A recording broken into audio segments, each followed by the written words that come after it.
بسم اللہ الرحمن الرحیم نحمد و نصلی علی رسول الکریم۔ آج جو لیکچر ہے احادیث الاحکام میں وہ 11واں حدیث ہے۔ اس سے پہلے ہم 10 احادیث کی ویڈیو اپلوڈ کر چکے ہیں، تو آج ہم یہاں سے بسم اللہ کرتے ہیں۔ وعن انس بن مالک رضی اللہ عنہ قال جاء اعرابی فبال فی طائفۃ المسجد۔ انس رضی اللہ تعالیٰ عنہ فرماتے ہیں کہ ایک بدو آیا، پس اس نے پیشاب کیا مسجد کے کونے میں۔ فزجرہ الناس، تو لوگوں نے ڈانٹا اس کو۔ فنہاہم النبی صلی اللہ علیہ وسلم، تو آپ صلی اللہ علیہ وسلم نے صحابہ رضی اللہ عنہم اجمعین کو روکا کہ نہ ڈانٹو اس کو۔ فلما قضى بوله امر النبی صلی اللہ علیہ وسلم، پھر جب اس نے پیشاب کر لیا بذنوب من ماء، آپ صلی اللہ علیہ وسلم نے ایک ڈول پانی کا ان کو کہا، یعنی کہ لے آئیں پانی کا ڈول۔ فأحرق علیہ، اور پھر اس پر جب پر پیشاب کیا ہے اس پر بہا دیں، اس پر ڈال دیں۔ تو اس کے فہم میں آتے ہیں، فہم معانی الکلمات۔ انس بن مالک رضی اللہ عنہ ہوا ابو حمزہ الانصاری النجاری الخزرجی، خدم رسول اللہ صلی اللہ علیہ وسلم منذ قدم المدینہ الی وفاتی صلی اللہ علیہ وسلم، یعنی کہ آپ صلی اللہ علیہ وسلم کا خدمت کیا جب وہ 10 سال کے تھے۔ جب آپ صلی اللہ علیہ وسلم مدینہ آئے اور انس رضی اللہ تعالیٰ عنہ 10 سال کے تھے، تو اسی روز سے آپ صلی اللہ علیہ وسلم کا خدمت کرنا شروع کیا اور آپ صلی اللہ علیہ وسلم کی وفات تک خادم رہے۔ تو یہ جو حدیث بیان کرنے والے وہی ہیں۔ طائفۃ المسجد، تو مسجد کی طائفۃ المسجد کس کو کہتے ہیں؟ یعنی کہ ایک کونے کو کہتے ہیں۔ اور اعرابی کس کو کہتے ہیں؟ میں نے نیچے اس کو چھوڑ دیا، یعنی کہ یہاں پر ہے۔ اعرابی کہتے ہیں بدو کو، یعنی گاؤں کے رہنے والے اس کو کہتے ہیں۔ اور وہم سکان البادیہ سواء کانوا عربا او عجما، تو وہ عرب میں بھی ہو سکتے ہیں اور عجم میں بھی ہو سکتے ہیں۔ ڈول کو کہتے ہیں جو کنویں وغیرہ میں استعمال ہوتا ہے، عام کام میں استعمال ہوتا ہے۔ فاورق، یعنی کہ یہ باب افعال کا صیغہ ہے اور یہ مجہول ہے، یعنی کہ ڈالا جائے۔ ٹھیک ہے، آگے چلتے ہیں۔ اختلفہ، ابھی یہاں پر ہے پوائنٹ ہمارا، یعنی کہ مین پوائنٹ جو ہے ہمارا یہی ہے، عام چیز یہی ہے ہمارا کہ اس پر میں بات کرنی ہے۔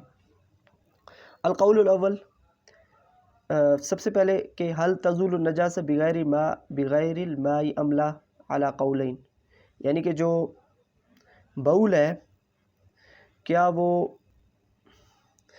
وہ ختم ہو سکتا ہے، جو نجاست ہے بول کا، پیشاب کا، پانی کے ساتھ یا کسی اور کے ساتھ بھی ہو سکتا ہے۔ اس میں 2 قول ہیں۔ قول الاول ہے ذهب المالکیۃ و شافعیۃ و حنابلۃ الی ان الارض اذا تنجست طہرت بالماء فقط، یعنی کہ جو مالکی ہے، شافعی ہے، حنابلہ، جس کو جمہور کہا جائے، تو وہ فرماتے ہیں کہ جب زمین گندا ہو جائے، نجس ہو جائے، پانی کے ساتھ اس کو پاک کیا جا سکتا ہے۔ والجفاف لا یطہر الارض، یعنی کہ جو سوکھا پن اس کو پاک نہیں کر سکتی، زمین کو پاک نہیں کر سکتی سوکھا پن۔ من النجاست سواء کان ذلك بالشمس ام بالریح ام بذل، ڈرائی کر دے۔ الدلیل ان کا کیا ہے؟ واستدل بحدیث الباب الذي رواه انس بن مالک کما تقدم لو كانت النجاست تزول بغیر الماء لما امر النبی صلی اللہ علیہ وسلم، یعنی کہ انہوں نے استدلال اس حدیث سے کیا جو انس بن مالک رضی اللہ تعالیٰ عنہ نے روایت کی تھی، جس میں یعنی کہ فرمایا تھا اگر، ابھی آگے کیا فرماتے ہیں یہاں پر، یعنی کہ دلیل ان کا یہاں پر ہے۔ دلیل کیا ہے ان کا یہاں پر کہ جب لو کانت النجاست تزول بغیر الماء لما امر النبی صلی اللہ علیہ وسلم بالماء، اگر جو نجاست ہوتا، اگر نجاست ختم ہو جاتا پانی کے علاوہ، تو کیوں آپ صلی اللہ علیہ وسلم نے صرف پانی کا حکم دیا؟ تو یہ یہاں پر اس کو لیتے ہیں۔ تو القول الثانی، دوسرا قول کس کا ہے؟ حنفیہ کا، احناف کا، ذهب الحنفیۃ الی ان الارض اذا تنجست طہرت بغیر الماء، کہ جب زمین نجس ہو جائے تو پانی کے علاوہ بھی وہ پاک ہو سکتی ہے. ایضاً کالشمس والریح والحفر وهذا القول هو راجح، یعنی کہ سورج کے ساتھ، ہوا کے ساتھ، یا گڑھا کھودنے کے ساتھ بھی وہ پاک ہو سکتی ہے. وهذا القول هو راجح، یعنی کہ اس بات میں وزن ہے. الدلیل، یہ دلیل کہاں سے لیتے ہیں؟ واستدلوا بحدیث ابی ہریرہ رضی اللہ تعالی عنہ قال قال رسول اللہ صلی اللہ علیہ وسلم، یعنی کہ وہ ابو ہریرہ رضی اللہ تعالی عنہ کی روایت شدہ جو حدیث ہے اس سے وہ استدلال کرتے ہیں. فرماتے ہیں اذا وطی احدکم بنعلہ الاذى، جو نجس ہے اس کو رگڑتا ہے، کہاں رگڑے گا؟ زمین پر رگڑے گا. تو زمین پر کیا ہوگا؟ مٹی ہوگا. تو آگے فرماتے ہیں فَإِنَّ التُّرَابَ لَهُ طَهُورٌ، تو بے شک جو مٹی ہے اس کو پاک کر دیتی ہے، اس کے لیے پاک ہے. فَإِنَّ التُّرَابَ لَهُ طَهُورٌ، اس کے لیے کیا ہے؟ پاک ہے، یا اس طرح کہہ سکتے ہیں کہ اس کو پاک کر دیتی ہے. تو یہ احناف کا دلیل ہے. قال ابن عمر رضی اللہ تعالی عنہ كنت ابیت فی المسجد فی عہد رسول اللہ صلی اللہ علیہ وسلم كانت الكلاب تبول وتقبل وتدبر فی المسجد فلم يكونوا يرشون شيء من ذلك.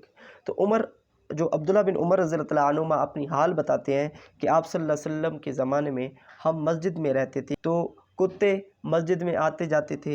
تو فلم يكونوا يرشون شيء من ذلك، تو جو یعنی کہ کتے اگر آتے جاتے ہوں گے تو ضرور پیشاب کرتے ہوں گے، دوسری نجس ان کے پاؤں میں لگا ہوگا تو وہ گندا کرتے ہوں گے مسجد کو، لیکن کوئی چیز اس میں یعنی کہ پانی وغیرہ کوئی چیز استعمال نہیں کیا جاتا تھا اس کو پاک کرنے کے لیے، بلکہ ویسے ہی بس چھوڑ دیا جاتا تھا.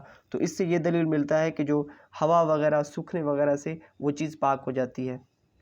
یہ پہلا ان کا جو قول ہے یعنی کہ استدلال ہے. وقد ذکر ابن ابی شیبہ عن علی محمد بن علی الباقر من قولہ زکاۃ الارض یبسها، یعنی کہ جو زمین کی پاکائی ہے یبسها، اس کے سوکھنے سے زمین پاک ہو جاتی ہے. زمین کی پاکائی اس کے سوکھنے سے ہے، اس طرح بھی کہہ سکتے ہیں، اس جملے مفہوم کر سکتے ہیں. ورواه عبد الرزاق عن ابی قلابہ من قولہ بلفظ جفوف الارض تحورها، یعنی کہ جو زمین کا سوکھنا ہے اس کو پاک کر دیتی ہے. تو یہ دو دلائل انہوں نے دیے.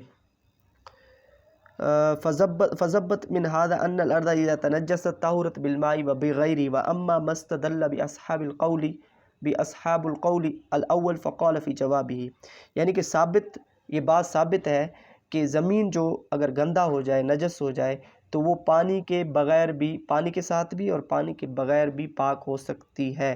وَأَمَّا مَسْتَدَلَّ بِهِ أَصْحَابُ الْقَوْلِ الْأَوَّلِ فَقَالَ فِي جَوَابِهِ، یعنی کہ انہوں نے استدلال کیا ہے بِأَنَّ أَمَرَ النَّبِيُّ صلی اللہ علیہ وسلم بِأَنْ يُرَاكَ عَلَى بَوْلِ الْأَعْرَابِ الْمَاءَ، تو جو آپ صلی اللہ علیہ وسلم نے حکم دیا کہ جو بول الاعرابی ہے یعنی کہ جو بدو کے پیشاب ہے اس پر پانی ڈال دیا جائے. لِأَنَّ الْمَاءَ هُوَ الْأَفْضَلُ فِي تَطْهِيرِ الْأَشْيَاءِ، وہ فرماتے ہیں کہ جو پانی ہے وہ افضل ہے چیزوں کو پاک کرنے کے لیے.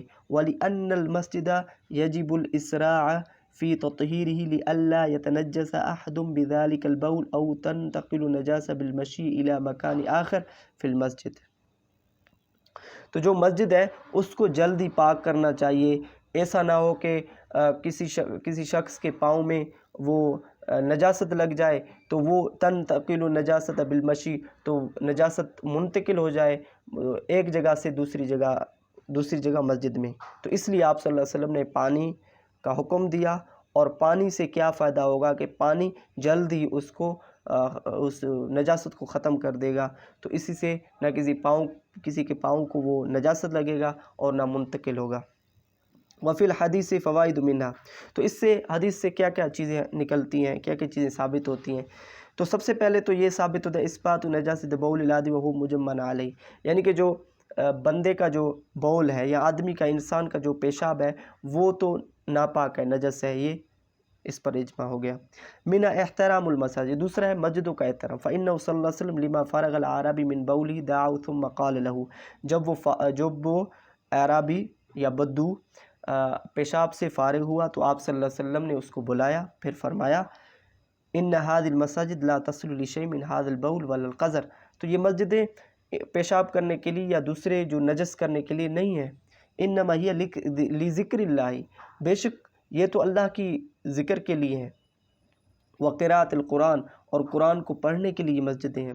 تو اس کا مفہوم حدیث کا یہی ہے، منہا الرفق بالجاہل وعدم تعنیف، یعنی کہ جو جاہل ہے اس کے ساتھ کس طرح محبت سے بات کرنا، اس کو نہ ڈانٹنا، ومنہا حسن خلقی صلی اللہ علیہ وسلم ولطفی بالمتعلم، یعنی کہ آپ صلی اللہ علیہ وسلم کی اخلاقیات یہاں پر ظاہر ہو رہے ہیں، اور آپ صلی اللہ علیہ وسلم کا سمجھانے کا جو لطف ہے، جو طریقہ ہے، وہی ہمیں ظاہر ہو رہا ہے کہ آپ صلی اللہ علیہ وسلم نے کس حکمت سے اس کو سمجھایا۔